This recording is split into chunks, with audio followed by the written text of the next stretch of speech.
Quero saudar a todos com a paz do Senhor Jesus e dar continuidade ao estudo dízimo, combustível que abastece o império denominacional, ministerial e institucional. Texto base, carta do apóstolo Paulo, segunda carta do apóstolo Paulo a Coríntios, capítulo 13, versículo 8, que diz: portanto, nada podemos fazer contra a verdade, mas somente a favor dela. Estaremos tratando nessa segunda parte deste áudio sobre o terceiro tópico, que tem como tema Abraão, um único dízimo. Muitos buscam na passagem das Escrituras em que Abraão dá o dízimo razões para promover um espírito de comoção e voluntariedade permanente em dar o dízimo em sua igreja, para outros argumentos. O texto se encontra em Gênesis, capítulo 14, do versículo 18 ao versículo 24, em que fala do encontro de Abrão com o rei de Salém, que também exercia a função de sacerdote do Deus Altíssimo, qual abençoou Abrão e glorificou a Deus pela vitória que lhe deu, entregando seus inimigos em suas mãos. Após essa bênção, diz-nos as Escrituras que Abrão deu o dízimo de tudo. Interpretando o texto.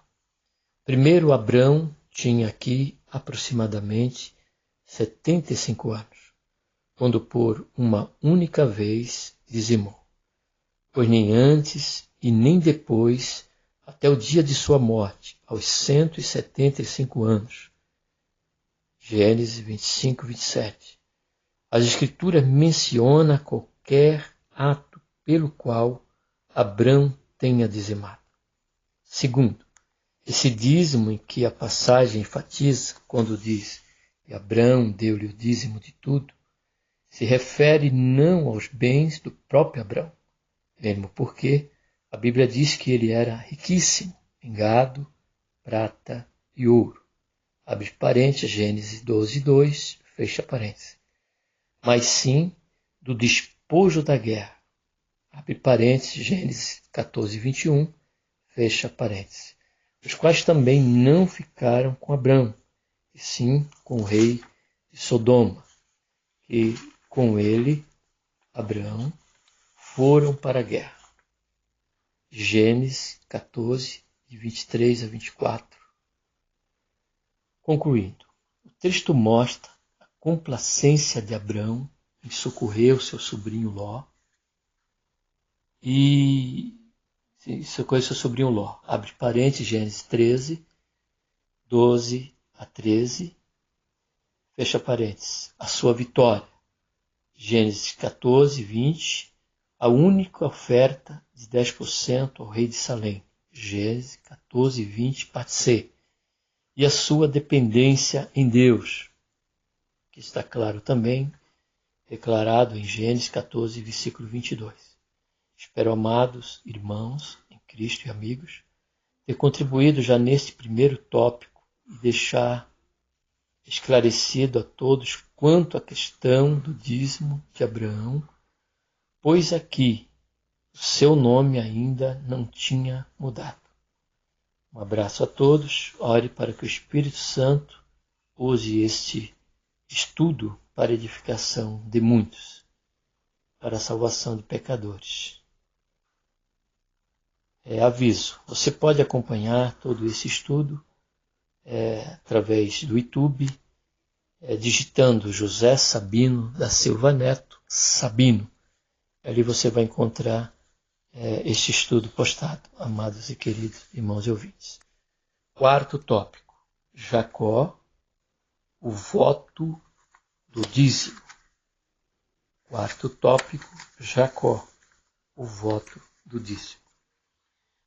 Se encontra em Gênesis 28, de 20 a 22, que está escrito da seguinte forma: fez também Jacó um voto. Guarde bem esse termo, irmãos e amigos.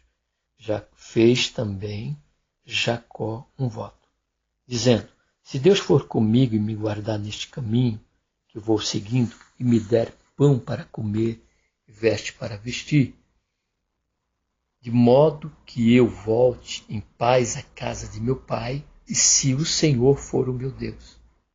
Então esta pedra que tenho posto como coluna será a casa de Deus, e de tudo quanto me deres, certamente te darei o dízimo.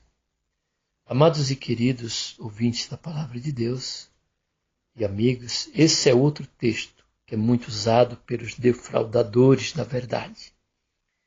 Contexto: Jacó, por usurpar a bênção do seu irmão Esaú, impetrada pelo seu pai, qual na sua velhice, e não enxergando muito bem, achou que estava abençoando Esaú, pois Jacó se disfarçou, ato esse que gerou em seu irmão após a volta da caça, e descobrir toda a fraude, a premeditação, a morte do seu próprio irmão Jacó.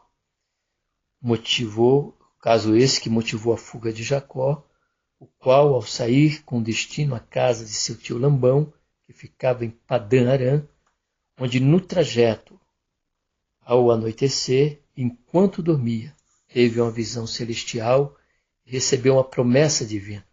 E ao acordar, por conta da visão e da promessa de Deus, fez um voto em que se comprometia em dar o dízimo de tudo o quanto Deus o concedesse, e se o livrasse na ida e na volta para a casa de seu pai. Interpretando o texto. Logo em primeiro lugar, o dízimo de Jacó foi permanente, estava atrelado ao favor divino. Porém, fica uma pergunta que não quer se calar. De que forma Jacó daria esse dízimo se não havia templo? O que fica para nós, como cerne do texto, é que o dízimo de Jacó foi produto da sua própria escolha em votar um voto e em cumpri-lo, o que deve ter feito, pois o Senhor o abençoou, trouxe de volta para a terra da sua família e junto aos seus pais. Em segundo lugar, Deus, num sonho que Jacó teve, já lhe tinha prometido a certeza de livramento, prosperidade territorial para ele e para sua descendência. Isso se encontra em Gênesis 28, capítulo 28, versículo 14. Global para toda a família da terra. Também se encontra no mesmo versículo, na parte F, essa promessa. Sua presença e proteção e retorno à sua terra. Gênesis 28, 15. Não estabelecendo nenhuma condição qualquer, muito menos a dar o dízimo, pois foi um ato voluntário do próprio Jacó, como as Escrituras nos apresentam. Que Deus abençoe a todos nesse quarto tópico e na sua reflexão relacionada ao dízimo, onde muitos e por muito tempo, tendo obscurecido por motivos escusos, furtando-lhe toda a sua beleza, e despindo a verdade do maior fulgor literal, bem como espiritual. Quinto tópico. Israel, dízimo, uma necessidade normatizada pela lei mosaica. Essa normatização é lembrada em Malaquias. Trazei todos os dízimos, no plural aqui, a casa do tesouro, para que haja mantimento na minha casa. Depois fazei prova de mim, diz o Senhor dos Exércitos, se eu não vos abrir a janela do céu e não derramar sobre vós tal bênção, que dela vos advenha a maior abastança. Amados e queridos ouvintes, que está acompanhando esse estudo, dízimo, combustível que abastece o império denominacional, ministerial, institucional, que, dando continuidade ao nosso estudo, não sendo o último parecer sobre o assunto, porém trazendo reflexões que coagunem com a exortação do apóstolo Pedro, quando em uma de suas cartas, precisamente em 1 Pedro 4,11, versículo A, diz: aquele que falar, fale segundo a palavra de Deus. Quando falamos de Israel, falamos de uma nação que foi escolhida por Deus dentre tantas outras que existiam e cuja escolha não foi por qualquer mérito, sim por sua vontade e promessa. Deuteronômio 7, de 7 a 8. O Senhor não tomou prazer em vós, nem vos escolheu porque fosseis mais numerosos do que todos os outros povos, pois éreis menos em número do que qualquer povo. Mas porque o Senhor vos amou, porque quis guardar o juramento que fizera a vossos pais, porque vos tirou com mão forte e vos resgatou da casa da servidão, da mão de Faraó, rei do Egito. Israel fazia parte da semente de Abraão, e através dessa nação, o Senhor teria o propósito de se revelar às nações. Isso está revelado no livro do profeta Isaías, capítulo 42, seu versículo 6. Eu, o Senhor, te chamei em justiça, tomei-te pela mão e te guardei, e te dei por pacto ao povo e para a luz das nações. Diante dessa escolha e desse propósito, Deus libertou Israel do jugo de Faraó do Egito e o conduziu pelo deserto até chegar à terra prometida a seus pais, qual seria Canaã. Após atravessar o Mar Vermelho, esse povo chegou ao Monte Sinai, onde ali Deus se revela pessoalmente ao seu líder Moisés e ali lhe entregou o Decálogo, o qual até então, dentre os 10 mandamentos, não faz qualquer menção do dízimo. Porém, após essa aliança, o Senhor passou a preconizar outros mandamentos que fariam da nação israelita uma nação diferenciada das demais e por o Senhor conhecer a Israel, seria um povo, mesmo com todos esses privilégios, rebelde, e para não ser consumida por conta das maldições atreladas à desobediência da lei e, consequentemente, também quebra do pacto, o Senhor mandou que fizesse um tabernáculo, representando a sua presença em meio ao seu povo, para que através dele se ministrasse diariamente sacrifícios. Para tanto, o Senhor separou de todas as tribos de Israel uma, que foi a tribo de Levi, Números 18, versículo 6.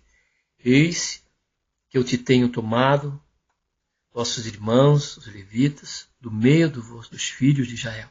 Eles vos são uma dádiva feita ao Senhor, para fazer o serviço da tenda da revelação, e a qual não tinha herança em meio ao povo de Israel, pois a sua porção seria o Senhor. Número 18, 20. Disse também o Senhor Arão: a sua terra herança nenhuma terás, e no meio deles nenhuma porção terá. O Senhor terá. Eu, o Senhor, disse Deus, a tua porção, eu sou a tua porção, e a tua herança entre os filhos de Israel. Também o Senhor estabeleceu 3 festas que aconteceriam durante o ano todo. Irmãos e amados ouvintes, vou estar encerrando aqui. Os irmãos ouçam essa segunda parte, irmão, do estudo. E na terceira parte estarei fazendo a interpretação de tudo aquilo que foi dito aqui a respeito desse 5º tópico, baseado em toda essa intenção, esse propósito, esse beneplácito da vontade de Deus a respeito de Israel. Amém? Até a próxima parte, irmão. Na continuação, estarei tratando da interpretação deste texto que diz respeito ao dízimo.